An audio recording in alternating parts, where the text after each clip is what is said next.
ഇന്ന് ഫ്രൂട്ട്സ് കടയിൽ പോയതാട്ടോ. അപ്പം ഞാൻ ആദ്യമായിട്ടാണ് മാംഗോസ്റ്റിൻ കഴിക്കുന്നത്. അപ്പം മാംഗോസ്റ്റിൻ വാങ്ങിച്ചു, കണ്ടിട്ടുണ്ട്, എന്നാലും വാങ്ങിച്ച് പരീക്ഷിച്ചിട്ടില്ല. അപ്പോൾ ഇന്ന് വാങ്ങിച്ച് പരീക്ഷിക്കാമെന്ന് വിചാരിച്ചു. അപ്പോഴാണ് അറിഞ്ഞത് ഇതിനകത്ത് പ്രത്യേകതയുണ്ടെന്ന്. ഇതിൻ്റെ പുറത്ത് കാണുന്ന ഈ 7 ഇതളുകളും നമുക്കുള്ളിലും അതേ ഇതളുകളായിരിക്കും കേട്ടോ. അപ്പോൾ എത്ര ഇതളുകളുണ്ടെന്ന് നോക്കിയിട്ട് അതിൻ്റെ ക്വാളിറ്റിയൊക്കെ തീരുമാനിക്കുന്നത്. ഫസ്റ്റ് ടൈം ആയതുകൊണ്ട് തന്നെ പല വിധത്തിൽ കട്ട് ചെയ്ത് ഞങ്ങളൊന്ന് പഠിച്ചായിരുന്നേ. ശരിക്കും ഇതിങ്ങനെയാട്ടോ കട്ട് ചെയ്യേണ്ടത്. എന്നാൽ മാത്രം നമുക്ക് ഡീപ്പായിട്ട് കട്ട് ചെയ്യാനും അതുപോലെ തന്നെ കറക്റ്റ് പൾപ്പ് നമുക്ക് കിട്ടുകയുള്ളേ.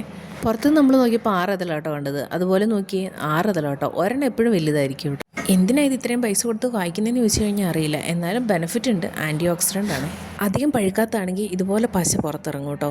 അതുപോലെ തന്നെ പൾപ്പിന് ചെറിയൊരു കയ്പും ഉണ്ടാവും. എന്നാൽ നന്നായിട്ട് പഴുത്തതാണെങ്കിൽ ഇതെങ്ങനെയാണ് കേട്ടോ, ഒരു കറിയോ കാര്യങ്ങളോ ഒന്നുമില്ല, നല്ല ടേസ്റ്റുമാണ് ഉള്ളിൽ. ഇത് കഴിക്കുവാണെങ്കിൽ ഒരു പ്രത്യേകതരം ഫീലാട്ടോ. നല്ല മധുരം, സീതപ്പഴമോ റംബൂട്ടാനോ അതിനോട് വേണമെങ്കിലും ഉപയോഗിക്കാം. പഴുക്കാത്ത മുറിച്ചുകൊണ്ടാന്ന് തോന്നുന്നു. എൻ്റെ കൈയൊക്കെ ആകെ നാശമായി, നിറയെ പശ. അപ്പോൾ എൻ്റെ വീഡിയോ ഒന്ന് സബ്സ്ക്രൈബ് ചെയ്യണേ. ടാറ്റാ.